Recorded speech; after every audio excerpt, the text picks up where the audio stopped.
j'ai choisi Crudy parce que ça commence par une histoire d'amitié en fait que j'ai depuis longtemps avec Hippolyta Virag, qui m'avait fait connaître du temps où elle était éditrice chez Albin Michel. Elle m'avait fait connaître Maraille, Sandor Maraille, que j'avais beaucoup aimé.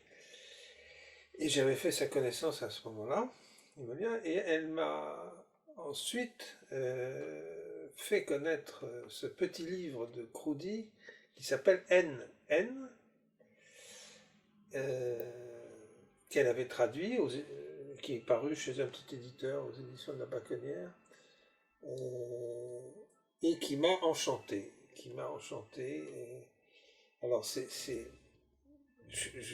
j'ai lu depuis beaucoup d'autres livres des écrivains hongrois, et je vois bien qu'il y a des livres très importants, bien sûr, et puis d'autres auteurs que j'ai lus aussi, que j'ai beaucoup aimés, comme Senkuti, je prononce mal, mais Senkuti, vraiment extraordinaire, très différent de Crudy,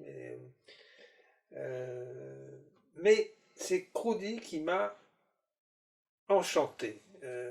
Comme on parle d'enchantement dans les contes magiques, dans les histoires de sorciers. Et il m'a enchanté parce qu'il m'a... C'est vraiment un des très rares livres qui me donne à ce point le sentiment de la mélancolie d'automne, du moment de l'année où on a quitté l'été, on n'est pas en hiver, et on est dans une sorte de moment intermédiaire très très doux.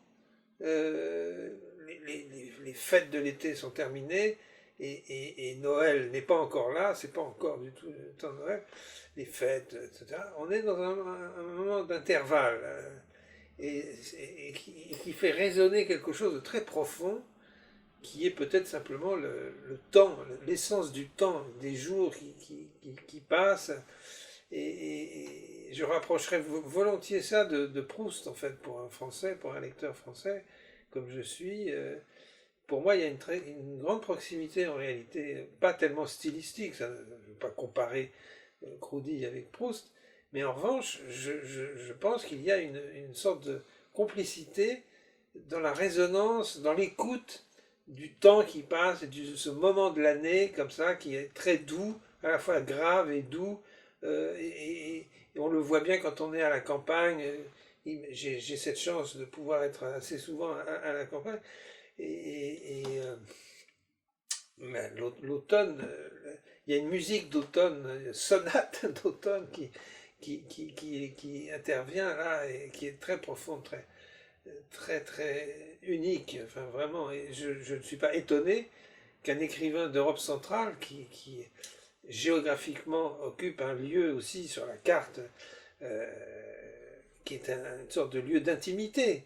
On n'est pas dans l'espace américain ou l'espace chinois ou l'espace africain.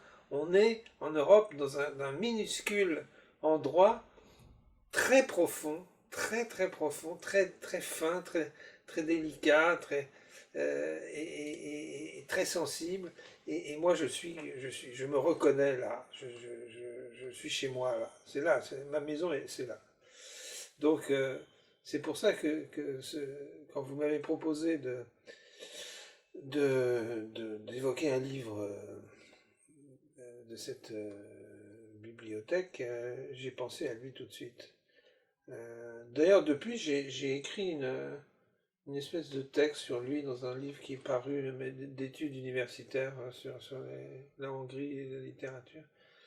Je ne me souviens plus moi-même chez quel éditeur, mais peu importe. Et oui, Maraille, bien sûr, mais Sandor Maraille, c'est une star à côté de Crudy, Sandor Maraille. Mais bon, j'admire beaucoup Maraille, je l'ai découvert aussi il n'y a pas une vingtaine d'années maintenant, je crois.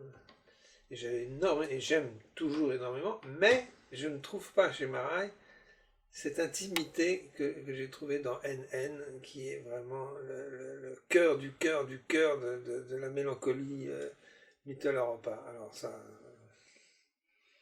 c'est unique pour moi, ça. Très précieux.